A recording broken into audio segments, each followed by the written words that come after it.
Today's plant haul, we have some warm colors, well, soft colors on the warm color palette. It's geraniums and sun patience. This white sun patient has a little tint of pink in the middle, this one without. And they both have that serrated leaf, glossy leaf. And we have a coral color and like a pastel two-tone color. And also we have the moon dust coleus. We're going to be putting these in some different places, pulling out our winter plants at our friend's house and putting these in. Going to shuffle the colors around and get a nice look on the front yard because they are definitely due for it. And I'm glad to be using these because they have a nice soft color that we can go with.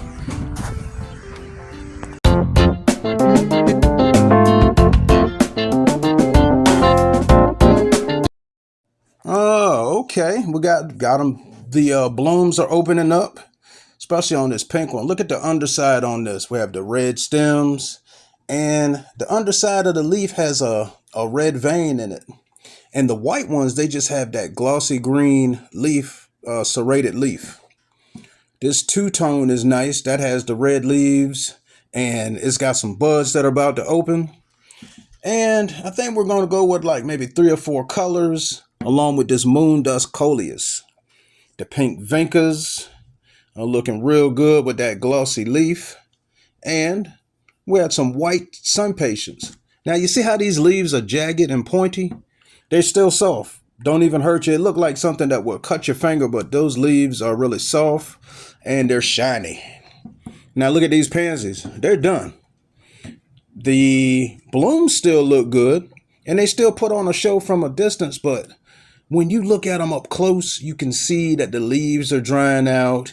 And if you want to really analyze them, you can see that they have less blooms and they look a little leggy. See, when I look at plants like that, I just see a pretty bloom and I don't even see the rest of the plant. But these vincas are what we're going to go with because it's hot out and they can handle it. Got some vincas in here, sun patience, and both of these take 6 or more hours of sunlight to really thrive. With less sunlight, they'll do fine too. They just won't bloom as much. We have this pink color. Now, I have 2 different pinks here. I have a two-tone pink and I have the purple candy.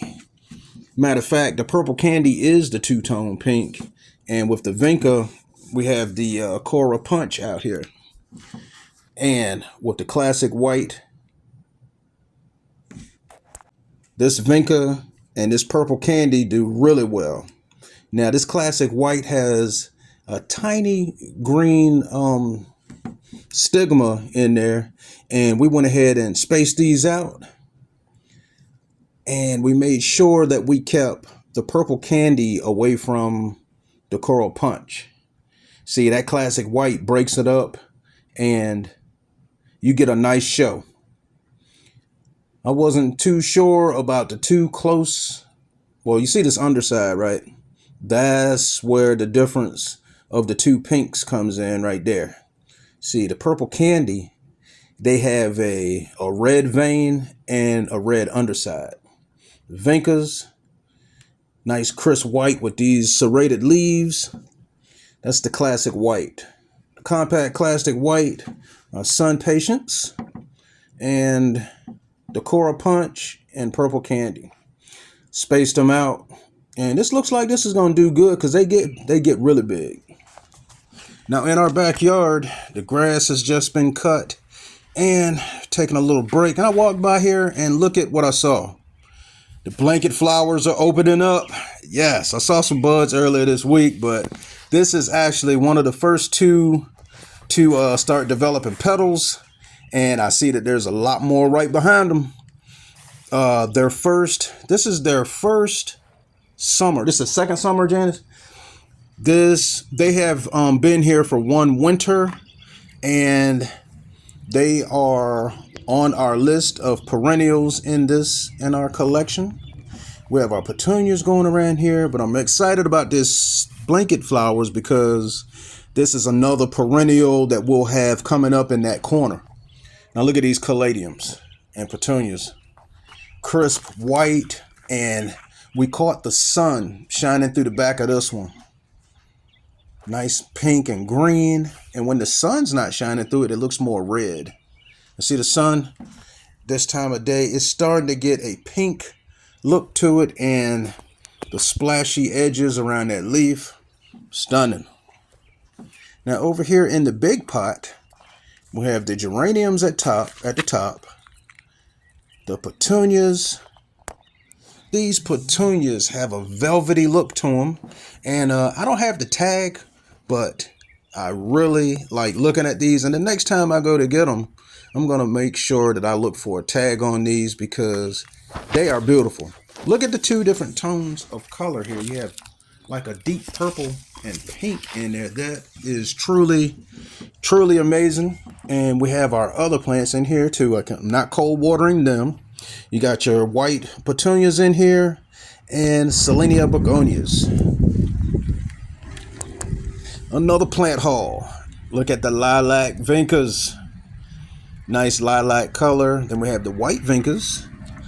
And of course geraniums. You know I've been using geraniums all season. And we're going into the spring with them. And they will definitely take us all the way through the summer. These are some pansies that were in here. They're getting leggy, reaching for the sun, and they're tired. The blooms still look pretty good, but their season is over. And I'm not mad because these really showed off. So we'll be taking these out and replacing them with the white and lilac. Lilac and white. Look at that soft color, the sharp, that crisp white with that soft lilac is just really nice up against that glossy green leaves. Oh my goodness. Now look at these. They looked good from a distance, but when you go in close, dried up, you know. And if I did keep them in, they couldn't stand another week of this heat. I'm telling you. Now look at the difference in the leaves. Dark green leaves and almost look like spinach from here. Very beautiful. So we're going with these, and I'm going to be doing plenty of updates because I'm going to do updates on these just to see them. I like these. And I'm going to go with some Miracle-Gro plant food, and probably weekly, once a week. And we didn't put any slow release in. Maybe I'll go with a week of liquid fertilizer and 1 week of shake and feed. Either way, they're gonna get. See, when you put that shake and feed in, if you miss a watering, when it rains, the rain activates the pellets, and you're getting some food to this plant. It's a nice backup for when you forget to water. So we're gonna be putting in some red geraniums to break up some of this white, because we have a white geranium in here with the white petunias.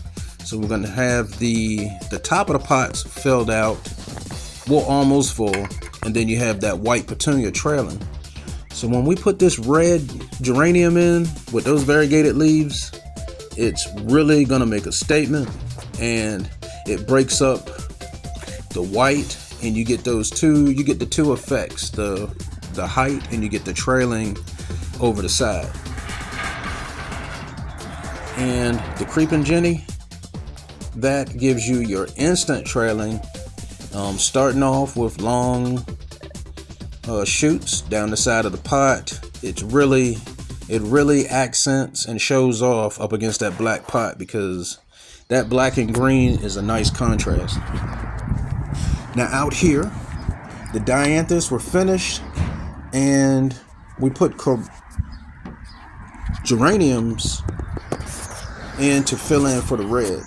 And over on this side, everything is nicely spaced out, and when they're in their full glory, they're going to be touching. So these beds are going to be flooded out with color, Now geraniums repel mosquitoes and they make the porch look good at the same time. So we have vincas down here, geraniums, and some dianthus that has already bloomed. We cut that back and put in some geraniums. Now the vincas are in here and the geraniums that'll give us the balance on these beds. One last look. Also, we watered the grass to get that to stay green because it's getting hot out here. Before we go, we take a look at these creeping jennies. Look at the flowers up here. We have some little blooms coming out, nestled in between the leaves, and that just adds a whole nother dimension to the pot. Those little flowers creeping out. Like and subscribe, hit the notification bell so you know when our videos are posted.